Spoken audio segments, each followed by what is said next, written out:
Others?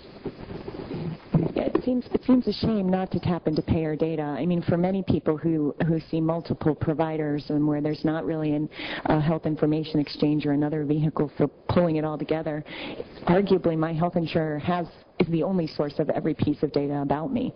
So, whether it's good or bad? Yeah. Well, I mean, I guess I'm underscoring your point. We got to find a better way to translate that data, but let's not hold up the data because it's, let's throw the baby out with the bathwater often gets used in the measurement context. It's not the best answer, but it's better than absence of data. Lori and then Mike. Thanks, Lori Evans. Great presentations, everyone. Christine, I'm sorry I didn't hear yours, but the others were great. And I guess I'm pretty frustrated when it comes to sort of privacy and security frameworks. And I think that and this may sound a little off, but I think we need to get a lot more serious about them. I think that it took us 2 years in New York to develop a detailed set of policies and procedures, not principles. We gathered everybody's principles, and then we had 1,000 solutions per principle that we actually had to work through, and it took so long, and it was so hard. And the only other state we can share data with is California, because of the reality of what we face. So I think, the questions are, what did we learn from HITSP? We spent all this money and all this time, and we benefited greatly from HITSP. We actually took Oregon's, Jody, we took your video, your YouTube video, and we customized it for New York. We had our health commissioner do an intro and an extro, and it was great. And we had all this grassroots work in addition to sort of how we tried to pull that together at the state level. And that's where the regional organizations locally played such a critical role. They have the material. They're talking to the patients. They're explaining what authentication means. They're getting the consent. And so I think that the combination of those things work well, but yet we have nowhere to go with our 5 border states, New York's 5 border states. So, what is how do we get to this framework? How do we develop the level of detail that we need to actually implement health information exchange and electronic health records in the meaningful way? What's the next step? Because Rhode Island has great stuff, we have our stuff, other places have their stuff, but it still seems like it's all just sort of sitting there, and we're not bringing it to the next evolution yet. So I'm interested in what you guys think where we go from here. She don't want to answer it. She said HITSP, I don't know. So I thought I'd give it to you. Yeah. I don't know if I know the answer. I know that HITSP did have some limitations as well. The truth is, I'm not sure what the next step is in terms of coming up with the privacy framework. I think I'm not involved in the HITSP at the present time, so I don't know where it is now. My understanding is that it's been extended. It did definitely increase privacy literacy among the people that were involved in the project. I think it needs to go further. I don't know what the state of the art is now. I'm curious as to why New York thinks it can only exchange data with California. I guess I'd need to know some more details, and this is clearly not the place to get into it. Not that that's such a bad thing, but again, you're right. The devil is in the details, and I know Rhode Island could speak to this. I know Massachusetts could. I know anybody who's tried to build one of these things from scratch and considered the sort of detailed policies that you'll need to put into place for information sharing that take into account both the federal law and the state law.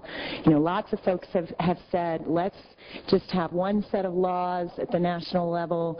That's definitely not the way healthcare has traditionally been structured. So if you want to talk about tilting the Titanic, thinking about it in that way is not a small matter. It may seem like an easy solution, but in fact getting there would be quite disruptive. Do we need to get there given that most care is local? How often do California and New York need to exchange data? Well, this we know. So Lori, we will get this done. At any rate, I don't want to minimize the challenges. I think they're there, and there's no one single answer. But we have to think about them, and as we sort of dig into the real dirt of this. What does meaningful use mean when we're thinking about exchanging data across multiple sites? What do we do about the fact that the state law in one place may not allow it to happen? And we have to take that on. And sometimes the states are going to have to sit up, pay attention, and fix the problems that are inherent in their own laws.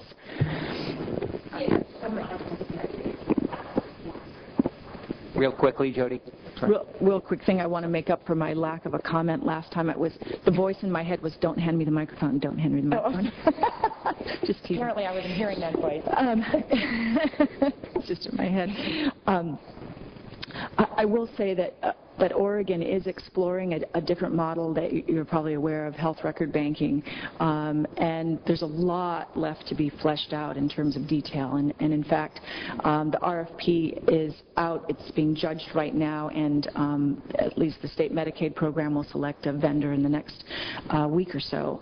But I expect that we may learn a lot from trying to have a patient-mediated record, and at least in theory, it should help dissolve some of the difficulties that we had in terms of doing health information exchange, where you're trying to get all these organizations that really don't want to do data sharing agreements do that. Now, things have changed. The milieu has changed in the 2 years since our HIE effort flattened, but I personally hold out quite a bit of hope for a health record bank model. And last question from Mike. And thank you very much. I appreciate the presentations. My question is around, I'd like to hear the panel's views of what you're hearing about people's willingness to share data about the behavioral health data. In federally qualified health centers, many of them are have integrated models. Our patients are not basically not batting an eye. They want to have their providers share their data. I'm wondering if you're hearing the same thing outside of the FQHC world.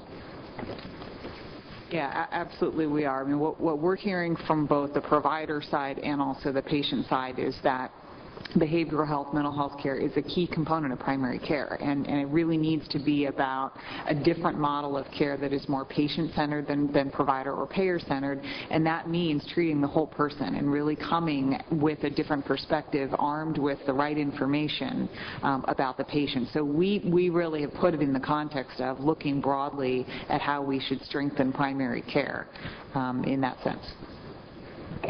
Also, are people looking at, and I've been a behavioral health provider, so you need to be careful about how you write your notes, but are people looking at what information they're willing to share and say, not share my progress notes, but all the rest of the summary data is allowed? And what are you feeling from other consumers?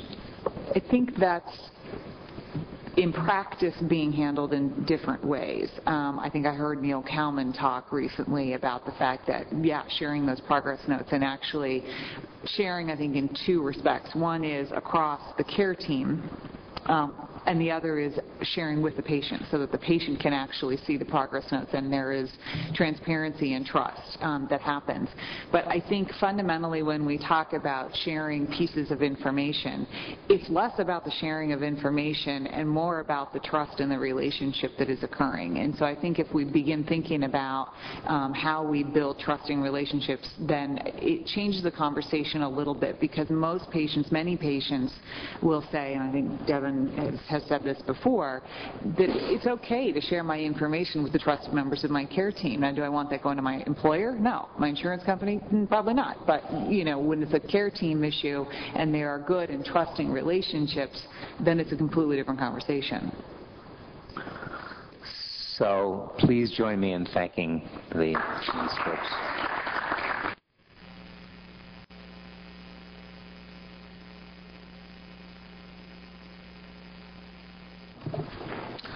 Wow. We've had quite a morning with John Lumpkin, our two panels, and I too would like to join Steve in thanking our panelists, and we'll conclude this part of the session. We're going to turn now to the public comment period. Before I get into the public comment period, though, I just wanted to let you know what we're going to be talking about this afternoon in the executive session. Dr. Blumenthal will be here, and we'll have about an hour and a half with him talking informally about how best to align the work of NEHIC with the work of ONC, including the implementation of ERA.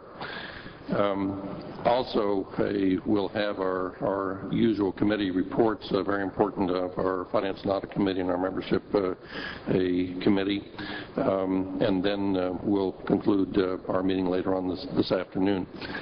I would now like to turn to the public comment period. What we have always done and will do today is to recognize those who have submitted comments on the comment cards that we mentioned earlier today as we began the meeting.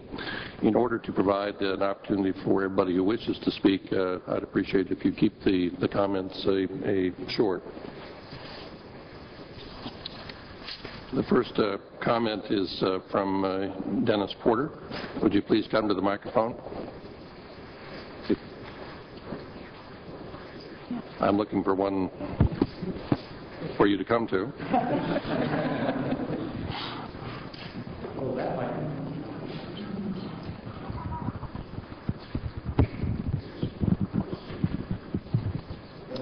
Dennis, thank you. Thank you very much. I appreciate the opportunity. My name is Dennis Porter. As of yesterday, I am the 2009-2010 Executive in Residence for the Institute of E-Health Policy. That is a position that allows for a national level project to be run for the next year. The national level project that I'm going to be working on is something called the Federal Healthcare Record Gateway, and it leads to exactly what you all were talking about. This is an opportunity to take the information that's held by the federal government and allow it to be securely accessed by the U.S. population so that they can take control of the data, or at least view it, make sure it's valid, and then decide what they're going to do with it or empower them. There's going to be more to come out about this over the coming days and months for the next year. I just wanted to offer our support and say thank you very much for your comments. Thank you, Dennis. Perhaps we could have a conversation offline after you get settled a little bit. Thank you very much. Our next commenter is Samuel Scott from Lockheed Martin.